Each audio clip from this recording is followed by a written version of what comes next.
राजस्थान विधानसभा चुनावों को लेकर तारीखों का डिक्लेरेशन हो चुका है।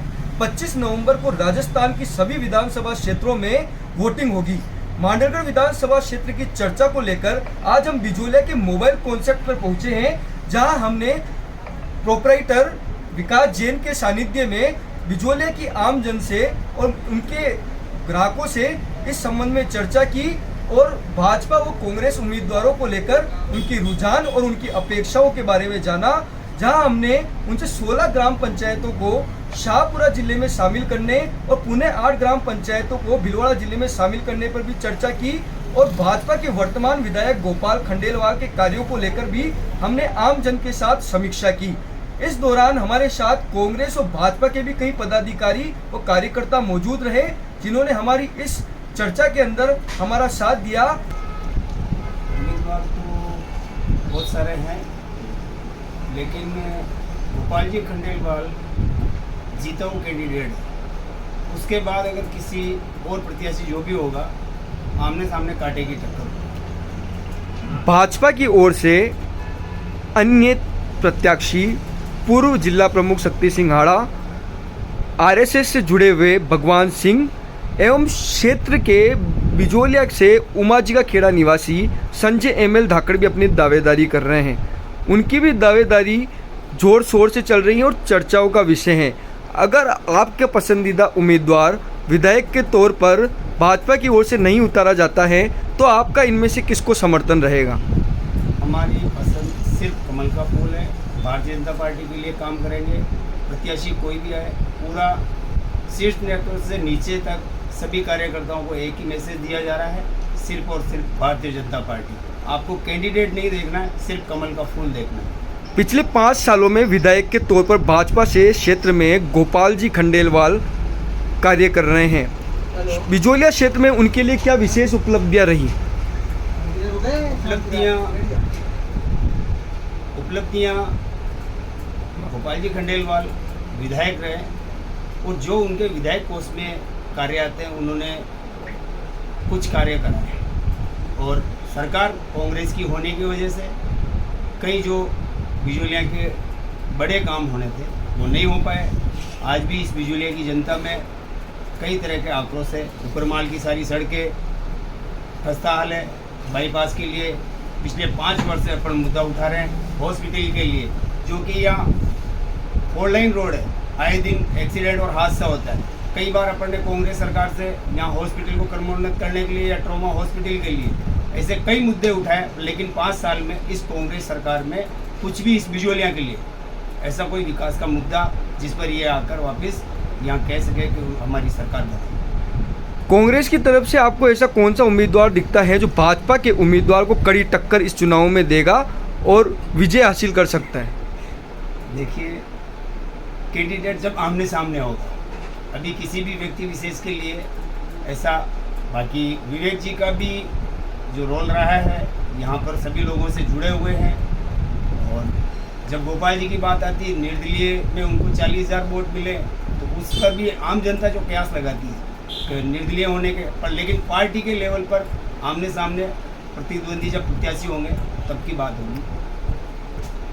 पिछले 2 चुनावों में, एक उपचुनाव और एक मुख्य चुनाव के अंदर देखा गया कि कांग्रेस के एक बागी उम्मीदवार ने कांग्रेस के पदाधिकारी को हराने का काम किया और कहीं वोटों से वो आगे चले और निर्दलीय उम्मीदवार में उन्होंने एक नई छाप छोड़ी। अगर इस बार किसी उम्मीदवार को भाजपा या कांग्रेस से टिकट नहीं मिल पाता है तो क्या ये संभावनाएं फिर से जन्म लेगी कि कोई एक नया निर्दलीय उम्मीदवार सामने आएगा? देखिए, ये निर्दलीय उम्मीदवार मांडलगढ़ विधानसभा में जीतना बहुत मुश्किल, क्योंकि दोनों ही पार्टियां राष्ट्रीय पार्टियां हैं।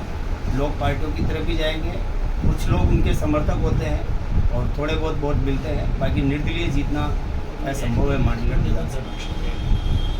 चुनाव की तारीख डिक्लेयर हो चुकी है। मांडलगढ़ विधानसभा इसके लिए तैयार है। दोनों पार्टियां अपने अपने प्रत्याशियों की तलाश में लगी हुई है। कांग्रेस से 2-3 दावेदार है, मगर सबसे मजबूत दावेदार विवेक धाकड़ है, जिसने 5 साल जनता के बीच में रहकर कोरोना काल में अच्छा काम किया, लोग जनता के बीच में अच्छा काम किया। और जातिगत रूप से भी मजबूत कैंडिडेट हैं। उनका मुकाबला भाजपा के भगवान सिंह से हो तो अच्छा रहेगा। 16 ग्राम पंचायतों को भीलवाड़ा व मांडलगढ़ से हटाकर शाहपुरा जिले में शामिल किया गया, जिसमें कांग्रेस के कुछ पदाधिकारियों ने इस्तीफा दिया। इस्तीफे की पेशकश के बाद में 8 ग्राम पंचायतों को पुनः भीलवाड़ा जिले में शामिल किया गया, लेकिन आज भी 8 ग्राम पंचायतें यथावत शाहपुरा जिले में शामिल हैं, जिसका काछोला ग्राम में शेष बची 8 पंचायतें विरोध प्रदर्शन कर रही हैं। जो कांग्रेस के पदाधिकारियों ने इस्तीफा दिया, उस इस्तीफे को आप किस तरीके से देखते हैं? क्या ये ग्राम पंचायतों का अन्य जिले में जाना भाजपा व कांग्रेस के लिए किस प्रकार फायदेमंद व नुकसानदायक हो सकता है? 16 ग्राम पंचायतों का शाहपुरा जिले में जाना ये वैसे तो अच्छा निर्णय था।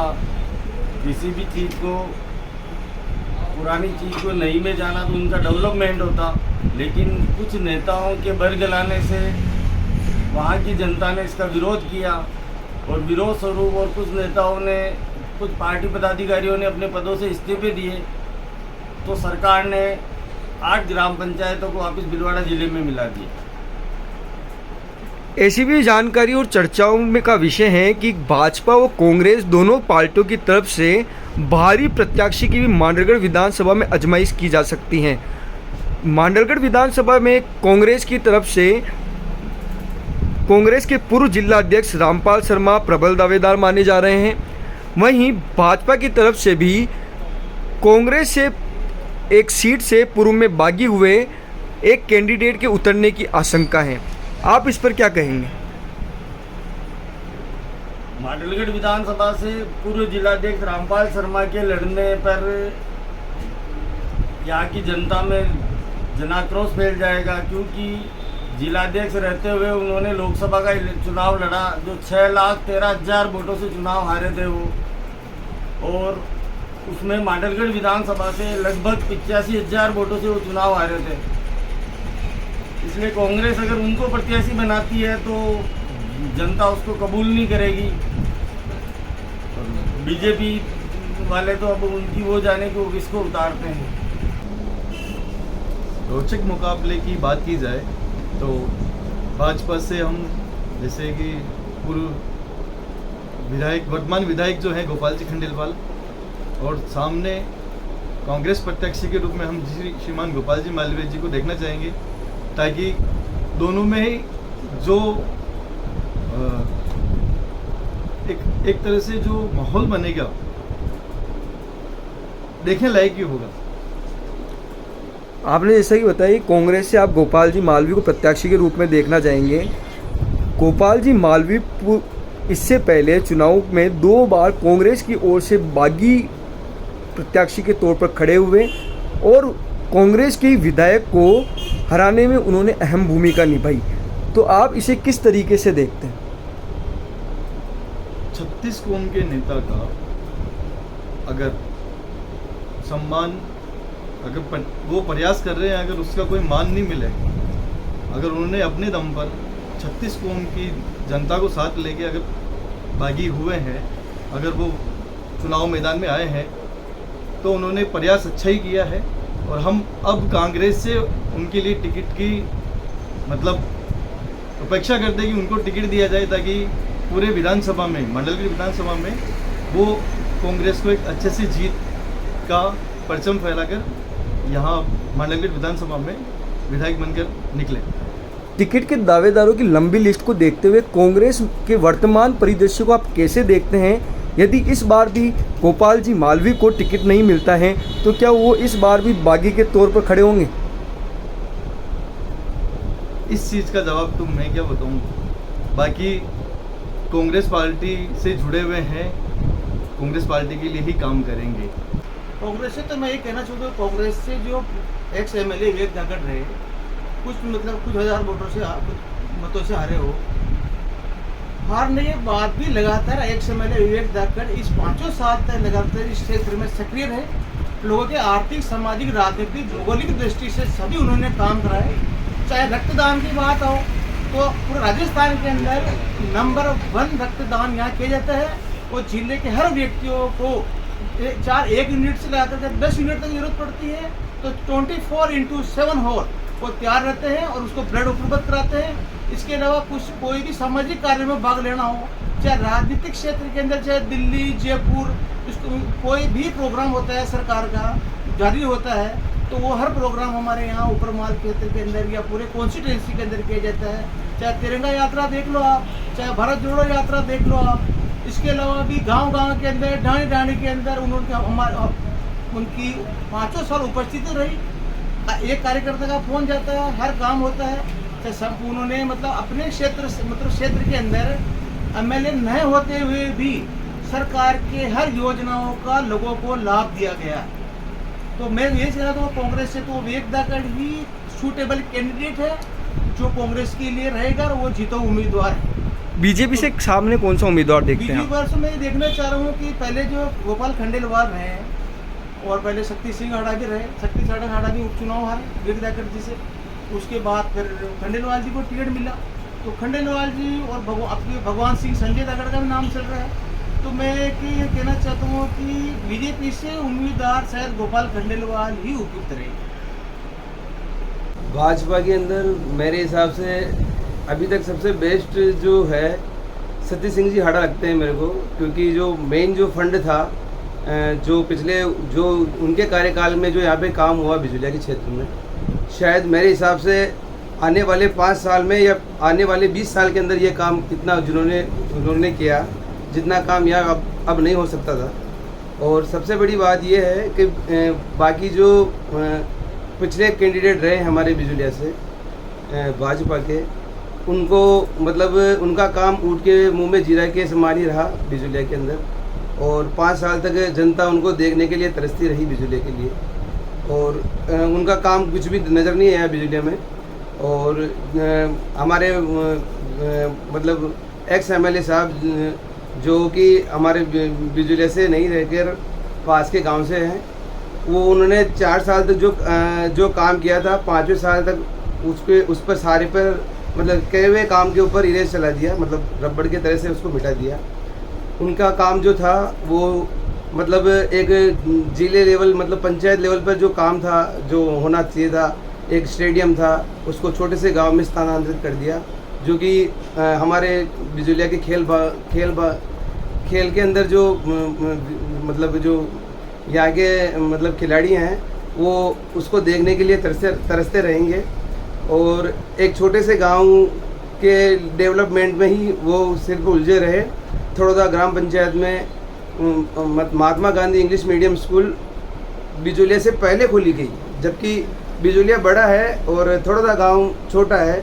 मतलब एक छोटे से गांव को बहुत ऊपर दिखाया गया और हमारे गांव से मतलब दूरी बनाई रखी उन्होंने।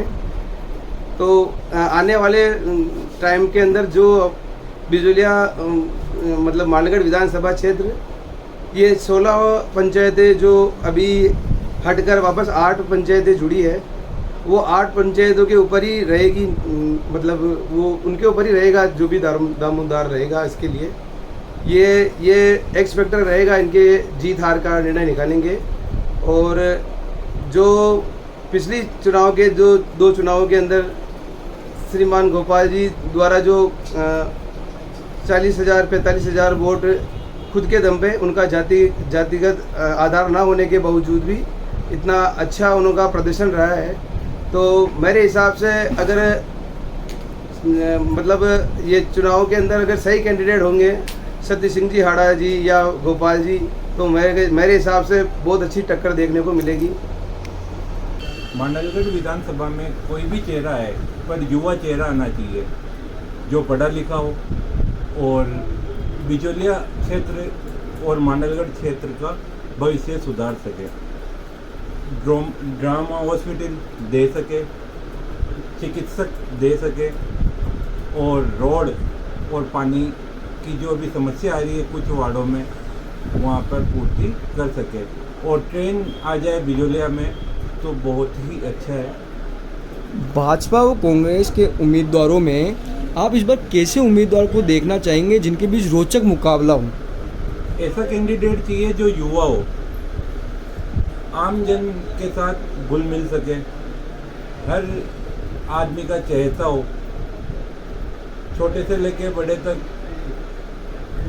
पूर्व जिला प्रमुख शक्ति सिंह जी आड़ा का कार्यकाल बहुत अच्छा रहा था, बहुत कम टाइम का रहा था, पर उनका कार्यकाल बहुत अच्छा रहा। हर बच्चे की जबान पे शक्ति सिंह जी का नाम है। उन्होंने जितने काम कराए, अभी तक किसी भी विधायक ने इतने काम नहीं कराए। और कोई भी चेहरा है, युवा चेहरा आना चाहिए, भले कांग्रेस का हो भले बीजेपी का हो। वर्तमान में क्षेत्र की 3 ग्राम पंचायतों को शाहपुरा जिले में शामिल किया गया, जो क्षेत्र का एक अभिन्न अंग मानी जाती थी, मालका खेड़ा, मांगटला और जलिंद्री। लेकिन विरोध प्रदर्शन के बाद मालका खेड़ा ग्राम पंचायतों को पुनः बिजोलिया क्षेत्र में शामिल किया गया, लेकिन 2 पंचायतें आज भी शाहपुरा जिले में शामिल हैं। इसको लेकर विरोध प्रदर्शन आज भी काछोला में जारी हैं। इस घटनाक्रम को आप किस तरीके से देखते हैं? अब कुछ भी नहीं होगा, आचार संहिता लग चुकी है। और कांग्रेस के नेताओं का बहुत बहुत धन्यवाद कि उन्होंने अशोक गहलोत के द्वारा जो पंचायतें इसमें ली थी, फिर भी कांग्रेस के पदाधिकारियों ने और बड़े बड़े नेताओं ने सब ने मिलकर सहयोग किया आम जनता का। वरना मोदी अगर एक बार बोल देता है तो उसके बाद सब आदमी कहते हैं कि वाह जादू हो गया। 2000 का नोट बंद किया तो आदमी ने कहा कि मोदी का ये 6 है। और अशोक गहलोत ने अभी पंचायतें इधर की उधर की, पर कांग्रेस के जितने भी बड़े दिग्गज नेता हैं वो सब आम आदमी के साथ थे। वर्तमान में बिजोलिया और मांडरगढ़ क्षेत्र में रोजगार की क्या स्थितियाँ हैं? रोजगार बहुत ही विकट स्थिति में आ गया है। यहाँ पर उस विधायक को लाना चाहिए जो इंडस्ट्री के लिए इंडस्ट्री ला सके, पत्थर के अलावा दूसरा कोई व्यवसाय ला सके। इंडस्ट्री आएगी तो आम आदमी 2000, 3000, 5000 आदमी उसमें काम करेंगे, तो वो पब्लिक मार्केट में आएगी।